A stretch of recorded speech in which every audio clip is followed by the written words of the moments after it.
খাতা কি ভালোভাবে দেখা যাইতেছে? জি স্যার, দেখা যাচ্ছে।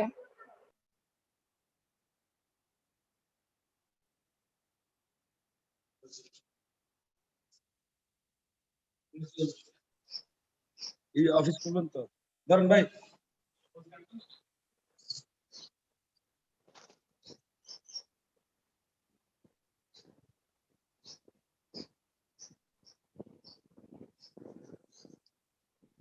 আমরা গত ক্লাসে রাজশাহী বোর্ড 2019-এর 1-2 উদ্দীপকটা করছি আমরা গত ক্লাসে।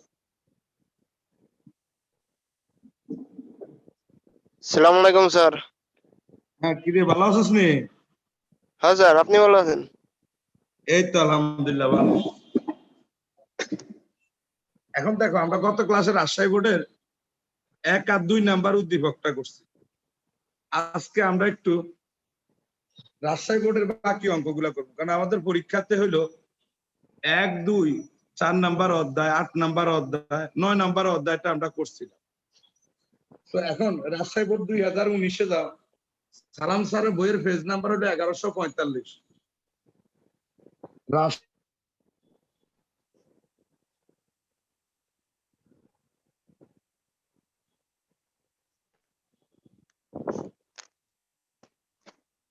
রাজশাহী 2019 পেজ নাম্বার হলো 1145।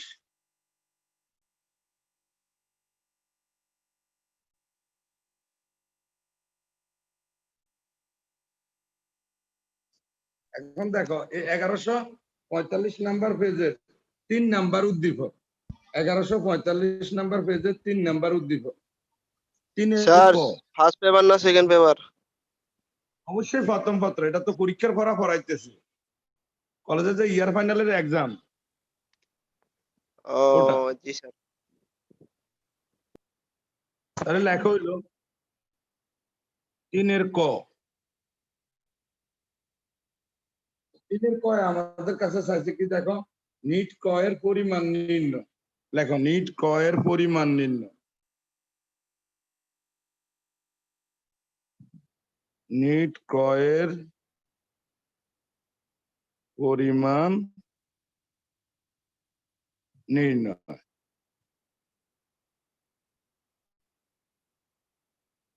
এখন আমাদের উদ্দীপকের দিকে তাকাও। উদ্দীপকে দেখো, আমাদের ক্রয় আছে কত তারিখে? দেখো 7 তারিখে। দেখো, মনিরের নিকট হতে দাঁড়ে পণ্য ক্রয়। তাহলে দেখো, পণ্য ক্রয় 25,000।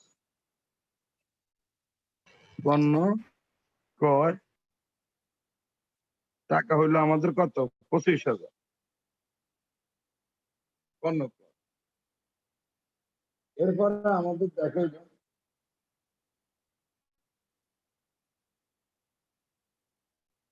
19 তারিখ বিনামূল্যে পণ্য বিতরণ।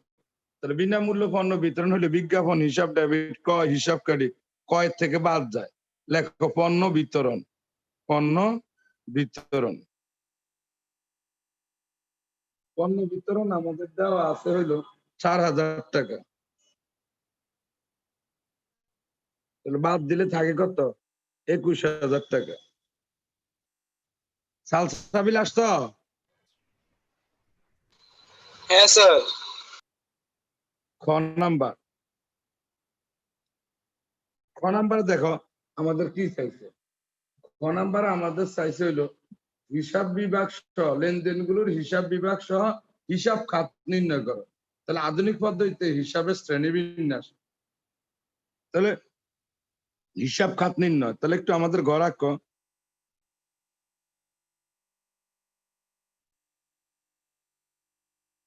তারিখ,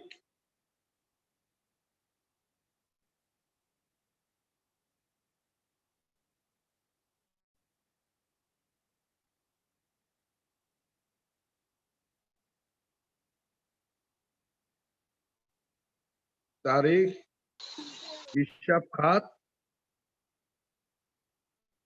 হিসাবের শ্রেণী।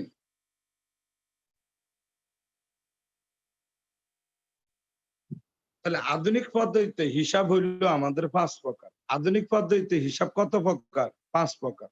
সম্পদ, দায়, আয় ব্যয় মালিকানা সত্ত্ব, সম্পদ দায়, আয় ব্যয় মালিকানা সত্ত্ব।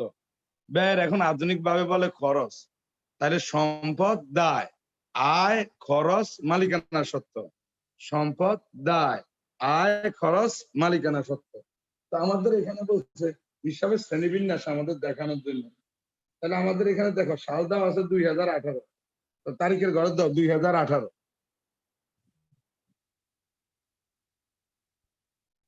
2018 মার্চ 1।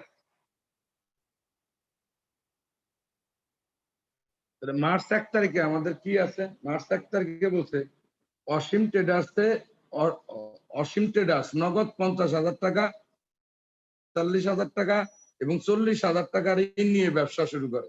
তাহলে এখানে হিসাব খাত আছে আমাদের 4টা: নগদ, ব্যাংক, ঋণ, মূলধন। নগদ, নগদান হিসাব, ব্যাংক হিসাব, ঋণ হিসাব আর মূলধন হিসাব।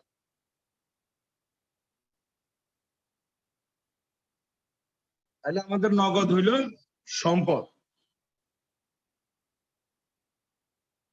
ব্যাংক সম্পদ, ঋণ দায়, মূলধন মালিকানা সত্ত্ব। সরি,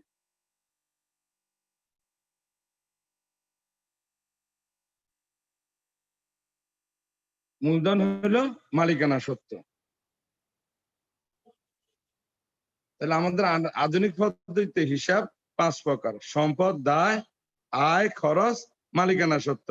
মালিকানা সত্ত্ব 2টা, মূলধন আর উত্তোলন। মালিকানা সত্ত্ব হইলো 2টা, মূলধন আর উত্তোলন।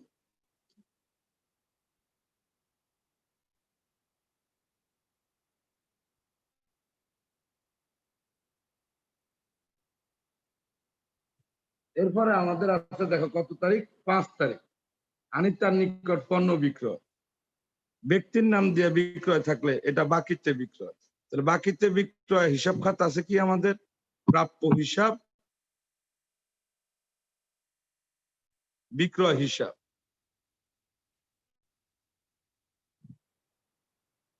প্রাপ্য হিসাব হইলো আমাদের সম্পদ, বিক্রয় হিসাব হইলো আমাদের আয়।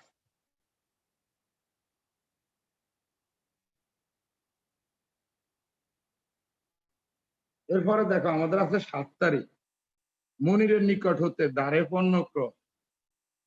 7 তারিখ দ্বারে ক্রয় যাবে হইলো আমাদের কি? ক্রয় হিসাব। হিসাব খাতে 2টা হিসাব খাত আছে, আর একটা হলো প্রদেয় হিসাব। ক্রয় হিসাব হইলো কি আমাদের? খরচ বা ব্যয়, খরচ বা ব্যয় যেটা দাও। আর প্রদেয় হইলো আমাদের দায়।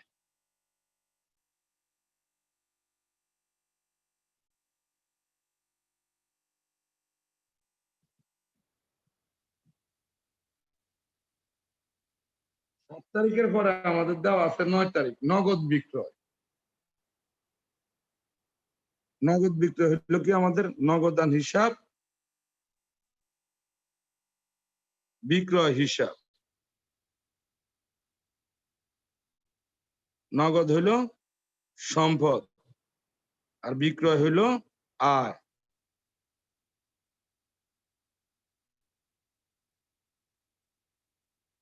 নয় তারিখের পরে আছে আমাদের 18 তারিখ, আনিতার নিকট থেকে ডাক কাটা চেক পাওয়া গেল 10,000 টাকা। আমরা টাকা পাই হইলো প্রাপ্য হিসাবের কাছ থেকে। কিসের মাধ্যমে পাইছি আমরা? ডাক কাটা চেক। ডাক কাটা চেক হইলো ব্যাংকের মাধ্যমে আমরা পাইছি। তাহলে যাবে হইলো আমাদের ব্যাংক হিসাব ডেবিট, প্রাপ্য হিসাব আনিতা ক্রেডিট।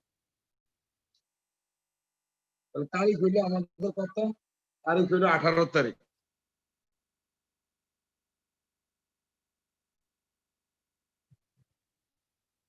ব্যাংক হিসাব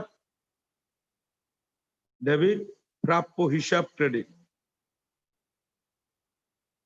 ব্যাংক হইলো আমাদের সম্পদ, প্রাপ্য হিসাবও হইলো সম্পদ।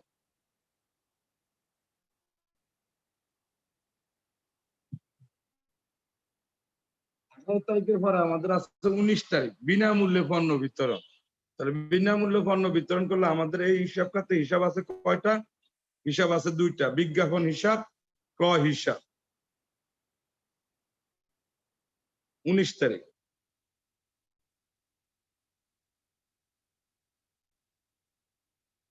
বিজ্ঞাপন হিসাব, ক্রয় হিসাব। বিজ্ঞাপনও আমাদের খরচ, ক্রয়ও এলো আমাদের কি খরচ।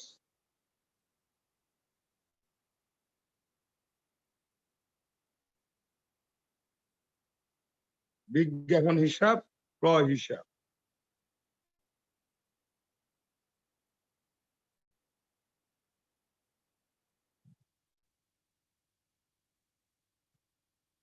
দেখো আমাদের আরেকটা তারিখ বাকি আছে, হলো কত? 31 তারিখ, ব্যাংক কর্তৃক সুদ মঞ্জুর।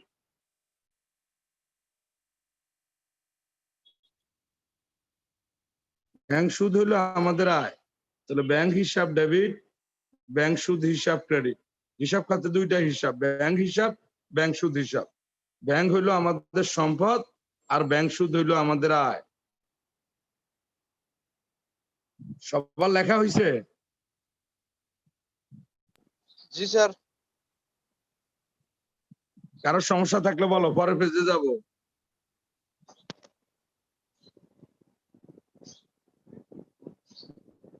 তো আমাদের এটা গেল কি আধুনিক পদ্ধতিতে হিসাব খাত বা হিসাবের শ্রেণী। আধুনিক পদ্ধতিতে হিসাব খাত আর হিসাবের শ্রেণী। আমরা খতে যাইতেছি, গতে খ শেষ।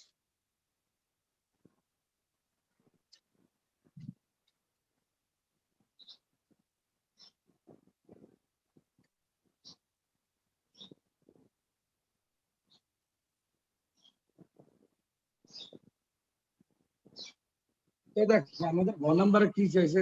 গ নাম্বারে বলছে হইলো যে বিবরণী ছকে হিসাব সমীকরণের উপর লেনদেনের প্রভাব দেখাও। তাহলে আমরা লেনদেনের প্রভাব, আধুনিক পদ্ধতিতে লেনদেনের প্রভাব।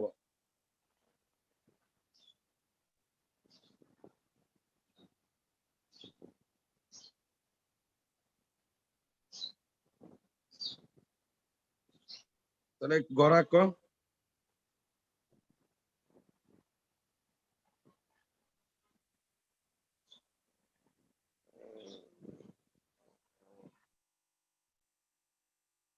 এটা একটু মোটা করিয়া দিবা সেকেন্ডটা।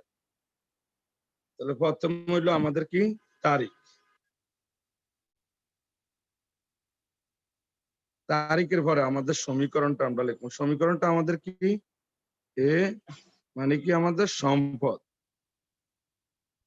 সমান সমান এল। এল হইলো আমাদের দায় প্লাস ওই। কেন?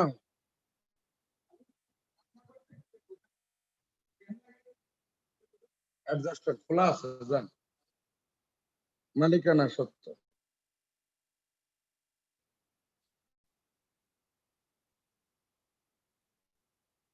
তো আমাদের সম্পদ দায় মালিকানা সত্য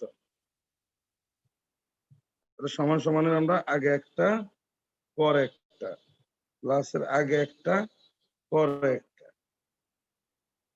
এবার আমরা সম্পদটারে দুই ভাগ করব। এখন আমরা দেখবো সম্পদ কয়টা দেওয়া আছে আমাদের উদ্দীপকে। সম্পদ আছে আমাদের কি, এক নাম্বার লাইনে আছে নগদ ব্যাংক জমা দুইটা। 2 নাম্বার লাইনে আছে আমাদের কি 5 তারিখ আছে প্রাপ্য হিসাব। তিনটা পাইলাম আমরা সম্পদ। ধরে নগদ ব্যাংক, প্রাপ্য হিসাব, আর কোন সম্পদ আমাদের দেওয়া নাই। তিনটা নগদ ব্যাংক, প্রাপ্য হিসাব, তিনটা সম্পদ দেওয়া আছে। তাহলে সম্পদে আমাদের তিনটা ঘর হবে। এটা হলো আমাদের তারিখ।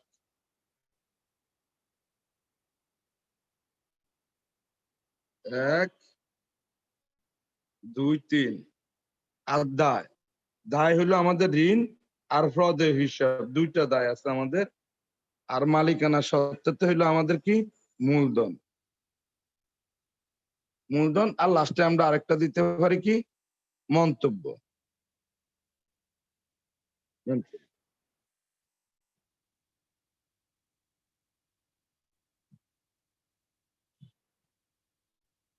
তাহলে আমাদের সম্পদ হলো তিনটা, নগদ, ব্যাংক আর হইলো প্রাপ্য হিসাব। দায় হইলো আমাদের দুইটা, ঋণ, প্রদেয় হিসাব আর মালিকানা সত্ত্ব তো আমাদের মূলধন।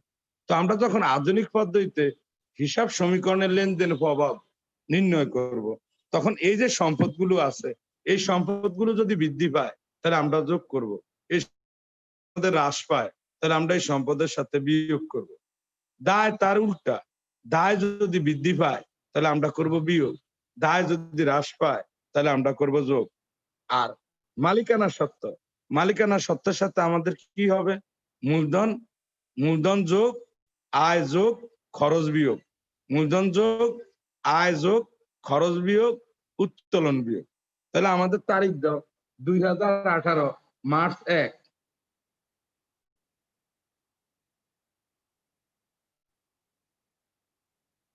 তাহলে মার্চ 1 তারিখে দেখো আমাদের নগদ আছে 50,000, ব্যাংক আছে 45,000। নগদ আর ডেবিট, নগদ বৃদ্ধি পাইতেছে, তার নগদের ঘরে দেওয়া হইল 50, 45।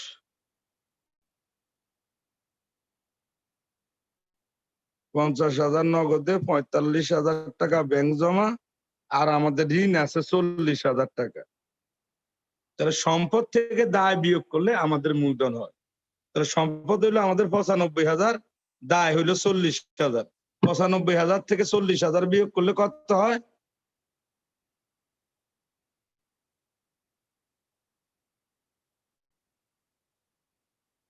কত হয় সালসাবিল? স্যার নগদে 90,000 হবে না?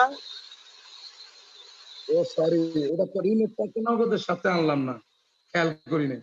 তাহলে ঋণ নিয়ে যদি আমাদের ব্যবসা করে তাহলে যাবে ধরো নগদ আর ডেবিট, ঋণ ক্রেডিট। তাহলে ঋণটা নগদের সাথে যোগ হবে, তাহলে নগদ হবে 90,000 টাকা। ঠিক আছে, নগদ হবে 90,000। তাহলে আমাদের জি এখানে স্যার, হবে মোট কত? 95। 95,000। ঠিক আছে, তাহলে নগদ 90,000, কারণ ঋণ নিয়ে ব্যবসা শুরু করলে যাবে ধরো নগদ আর ডেবিট, ঋণ ক্রেডিট। তাহলে ঋণের টাকাটা নগদের সাথে যোগ হবে। নগদে আগে ছিল হইলো 50,000, ঋণ হইলো 40,000, মোট নগদ হইলো 90,000। আর ব্যাংক আছে 45,000, ঋণ 40,000, তাহলে মূলধন হবে আমাদের 95,000। প্রারম্ভিক সম্পদ যোগ প্রারম্ভিক দায় বিয়োগ করলে আমাদের প্রারম্ভিক মূলধন হয়। এবার হলো আমাদের 5 তারিখ, আনিতার নিকট হতে, আনিতার নিকট পণ্য বিক্রয়। তাহলে যাবে দ্বারা আমাদের কি? প্রাপ্য হিসাব ডেবিট, বিক্রয় হিসাব ক্রেডিট। তাহলে প্রাপ্য হিসাব ডেবিট, প্রাপ্য হিসাবের সাথে যোগ হবে 35,000 টাকা। আর বিক্রয় হইলে আয়, আয় হইলে মূলধনের সাথে যোগ হয়, খরচ হইলে মূলধন থেকে বিয়োগ হয়। তাহলে আমাদের মন্তব্যের ঘরে লেখো বিক্রয়, বিক্রয়। 5 তারিখ, 5-এর পরে আমাদের 7 তারিখ, মন্দিরের নিকট হইতে দ্বারে পণ্য ক্রয়। তাহলে যাবে দ্বারা হইলো আমাদের কি? ক্রয় হিসাব ডেবিট, প্রদেয় হিসাব ক্রেডিট। তাহলে প্রদেয় হিসাব ক্রেডিট, দায় ক্রেডিট হলে দায়ের সাথে যোগ হয়, টাকা হইলো আমাদের কত? 25,000। প্রদেয় হিসাব 25,000, আর ক্রয় হইলো আমাদের খরচ, খরচ হইলো মূলধন থেকে বিয়োগ, ক্রয়, ক্রয় হইলো খরচ। এরপরে আমাদের হলো 9 তারিখ, নগদ বিক্রয়, নগদ আর ডেবিট 29,000, বিক্রয় হইলো আয়, আয় হইলো মূলধনের সাথে যোগ 29,000। এখানে হইলো বিক্রয়, বিক্রয় হইলো আয়, আয় হইলো মূলধনের সাথে যোগ, খরচ হইলো মূলধন থেকে বিয়োগ। এরপরে আমাদের আছে 18 তারিখ, আনিতার নিকট থেকে দাগ কাটা আছে, পাওয়া গেল 10,000 টাকা। তাহলে ব্যাংক ডেবিট, প্রাপ্য হিসাব ক্রেডিট 10,000 টাকা 18 তারিখ।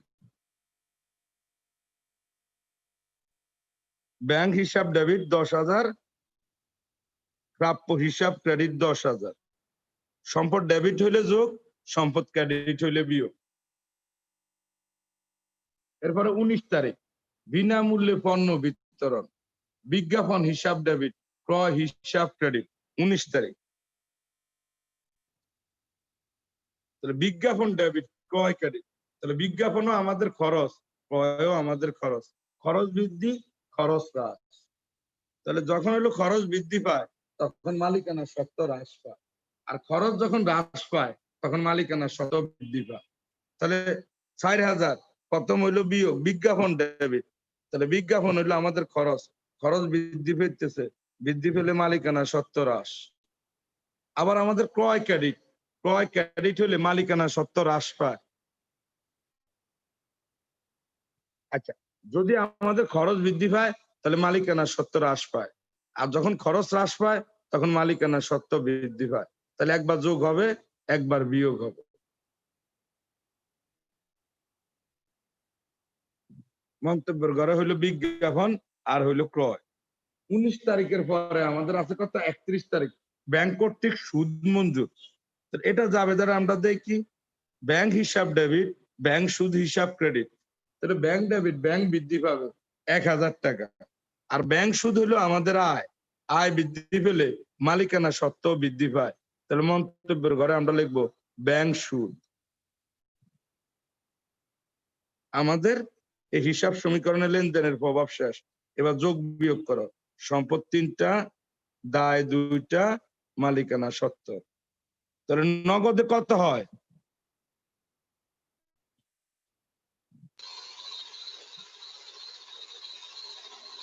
1,19,000।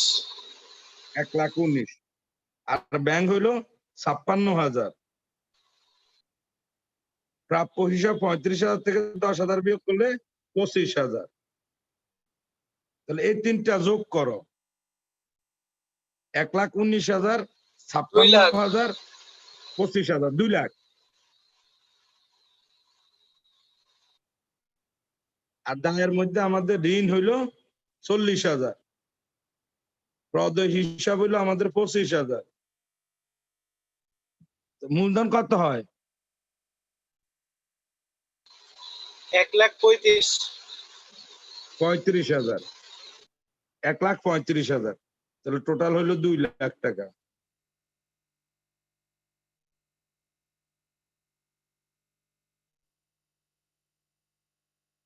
তাহলে আমরা এই অঙ্কের মাধ্যমে নিট ক্রয় নির্ণয়টা শিখছি, হিসাবের শ্রেণীবিন্যাস শিখলাম, হিসাব সমীকরণে লেনদেনের প্রভাব। কারোর কোনো প্রশ্ন থাকলে প্রশ্ন করিও, চুপচাপ থাইকো না। যে জায়গাটা বুঝো না আবার আলোচনা করবো, কারণ এগুলার না স্যার, ভিতর বুঝছি থেকে স্যার। আমাদের এমসিকিউ গুলা আসবে। কথা কি বুঝছি? আর আমি হলো এমসিকিউর শীট জি দিয়ে স্যার। দিছি তোমাদেরকে, ওই এমসিকিউ শীট গুলা ভালো করিয়া পড়ো। আর এমসিকিউ শীটটা পড়ার কোন পরে জায়গায় স্যার? ওই যে সামিট অনলাইনে দিছি,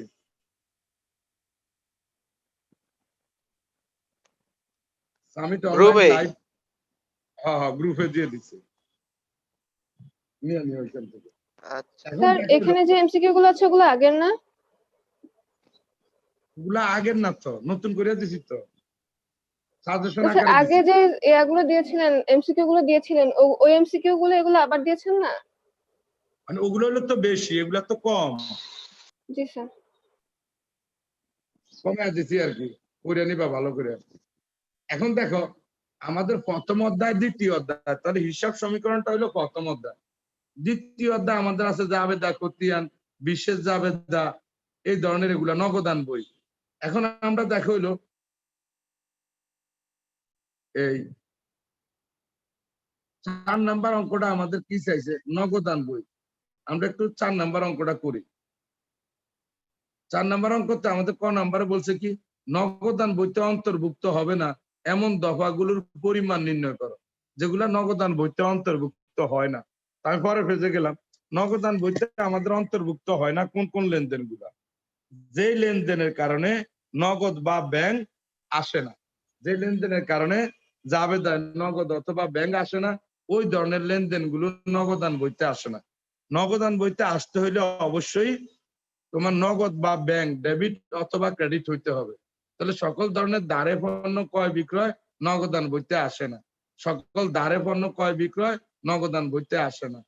তারপরে যদি বিলের মাধ্যমে ক্রয়, বিলের মাধ্যমে বিক্রয়, এগুলো দাঁড়ে ক্রয় বিক্রয়, এই ধরনের জিনিসগুলো আসে না। তাহলে আমরা উদ্দীপকে দেখি, তাহলে উদ্দীপকটা হলো আমাদের 4 নাম্বার। 4-এর ক, নগদান বইতে অন্তর্ভুক্ত হয় না এমন লেনদেন কি আছে দেখো। 2 তারিখের লেনদেন 4 তারিখের লেনদেনটা দেখো। মিসেস শান্তার পাওনা 6,000 টাকা, 5% বাট্টা বাদে, তাহলে এটা তো সব নগদে, এটা আসবে। তারপর দেনাদার ভাইমের নিকটে এতটা বাট্টা নগদ, অবশিষ্ট টাকা ব্যাংকে, এটাও আইব। টাকার মধ্যে পাওয়া গেল স্বীকৃত বিলের মাধ্যমে কয়, তাহলে 15 তারিখ,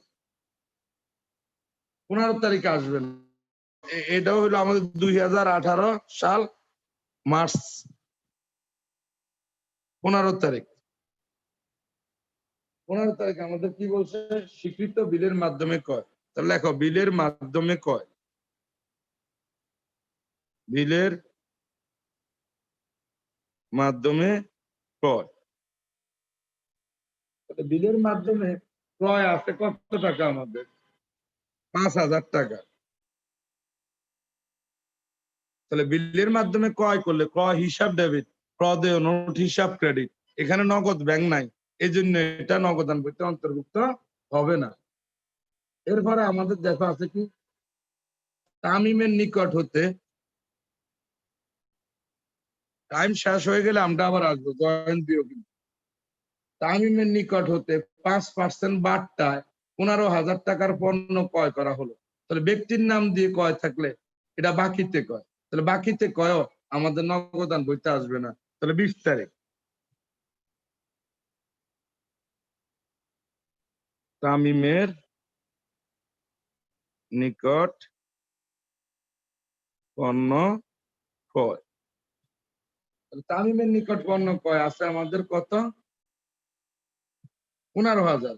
15,000 থেকে আমাদের বাট্টা বাদ যাবে 5%। তাহলে 15,000-এর 5% কত, 750। তাহলে 15,000 থেকে 750 বাদ দিলে আমাদের ধারে বিক্রয় থাকে হলো 14,250।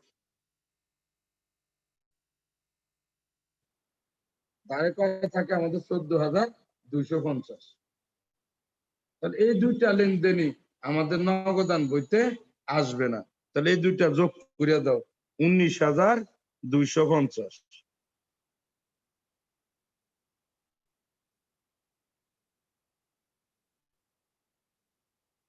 এরপরে আমাদের দেখো খ নাম্বারে চাইছে কি আমাদের 4, 5, 15 ও 20 তারিখের লেনদেন গুলো যাবে দাদা খিলা দাও।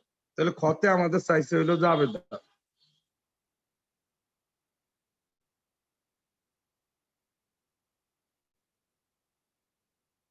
তাহলে একটা জাবেদার ঘর আঁকো।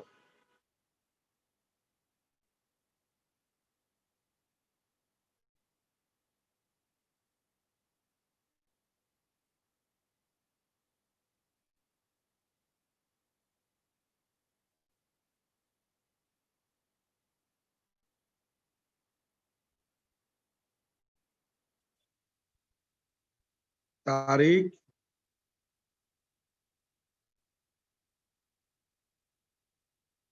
হিসাবের শিরোনাম, কারণ এখানে ব্যাখ্যা ব্যতীত বলছে, তাহলে ব্যাখ্যার দরকার নেই। হিসাবের শিরোনাম, সূত্র, ডেবিট ক্রেডিট।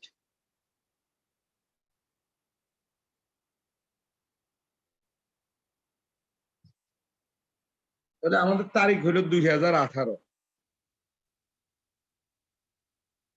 মার্চ, প্রথম বলছে 4 তারিখ। 4 তারিখে বলছে বিশেষ শান্তার পাওনা 6,000 টাকা, 5% বাট্টা বাদে, 50% নগদে ও 50% চেকে পরিশোধ করা হলো। তাহলে আমরা যখন পরিশোধ করি তখন আমরা পদ হিসাবকে পরিশোধ করি। পদ হিসাব হলো দায়, দায় পরিশোধ করলে দায় হ্রাস পায়। তাহলে 4 তারিখ পদ হিসাব ডেবিট। আর আমরা পরিশোধ করছি কি নগদে, নগদান হিসাব ক্রেডিট। আবার আমরা ব্যাংকের মাধ্যমে পরিশোধ করছি, ব্যাংক হিসাব ক্রেডিট। আর আমরা যখন টাকা পরিশোধ করি তখন বাট্টা আমরা পাই, তাহলে এটা হলো প্রাপ্ত বাট্টা। তাহলে প্রাপ্ত বাট্টা হিসাব ক্রেডিট।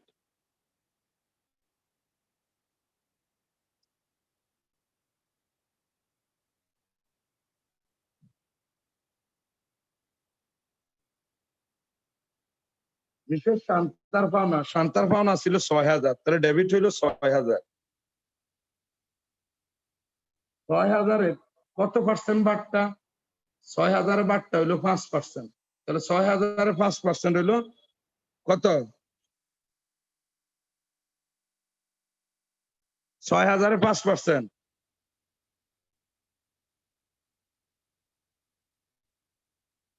সালসাবিল 300। স্যার 300। 300। তাহলে 6,000 থেকে যদি আমরা 300 বিয়োগ করে দেই, তাহলে আমাদের টাকা থাকবে কত? 5,700। 5,700। 50% কিসে? 50% নগদে আর 50% ব্যাংকে। তাহলে 5,700-র 50% করো, কত হয়? অর্ধেক। 5,700-র অর্ধেক। 2,850। তাহলে নগদান ক্রেডিট 2,850, ব্যাংক ক্রেডিট 2,850।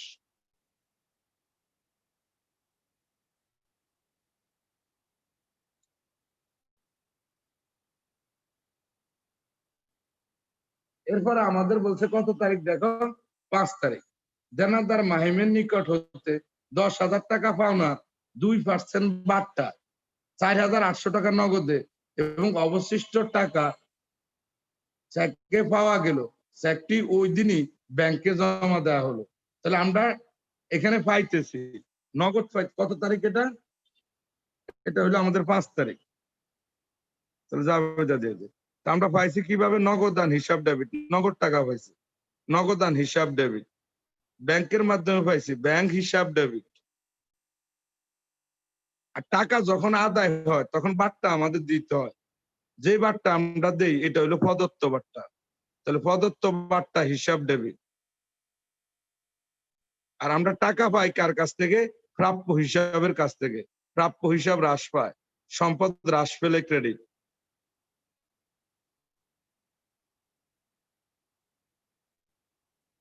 তাহলে আমরা দেনাদার কাছ থেকে পাইতাম হইলো আমরা 10,000 টাকা। তাহলে প্রাপ্য হিসাব ক্রেডিট হইলো 10,000 টাকা। এই 10,000 টাকা আমরা কত পার্সেন্ট বাট্টা পাইতেছি? 2% বাট্টায়। তাহলে 10,000-এর 2% কত? 200। তাহলে বাট্টা, প্রদত্ত বাট্টা ডেবিট দাও 200। এরপরে আমরা বাকি টাকাটা, বাকি যে 9,800 থাকে, এই 9,800-র মধ্যে আমরা নগদ পাইতেছি হলো 4,800। নগদান ডেবিট 4,800।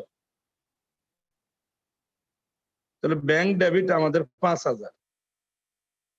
নগদান ডেবিট 4,800, ব্যাংক ডেবিট 5,000, প্রদত্ত বাট্টা ডেবিট 200, প্রাপ্য হিসাব ক্রেডিট 10,000।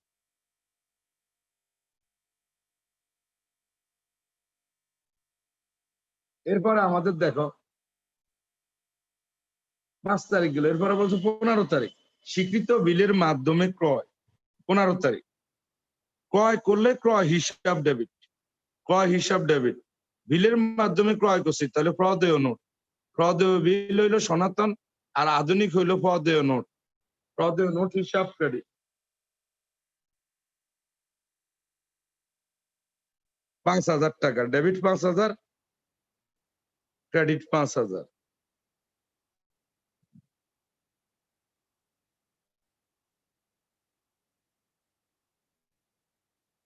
আর একটা যাবে আছে আমাদের কত তারিখ? 20 তারিখ। তামিমের নিকট হইতে 5% বাট্টায় 15,000 টাকার পণ্য ক্রয়।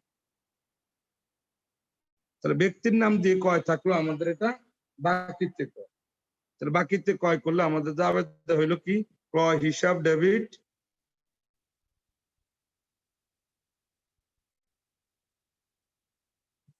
প্রদেয় হিসাব ক্রেডিট।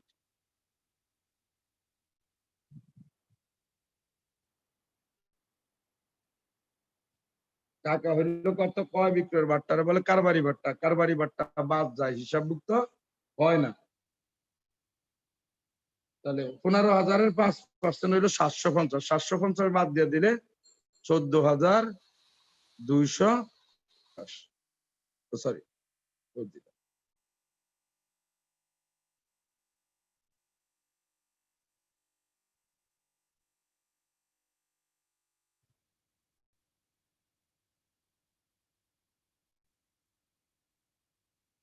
14,250।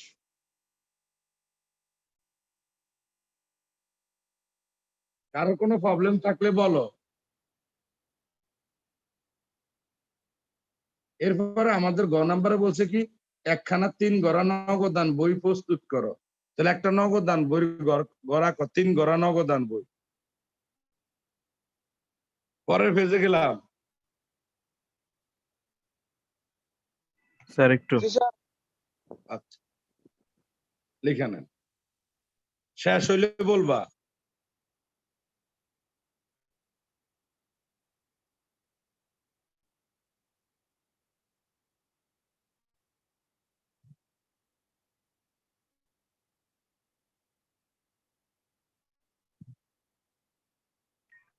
স্যার হয়েছে। এবার 3 গড়া নগদান বই গড়া 3 গড়া নগদান বই।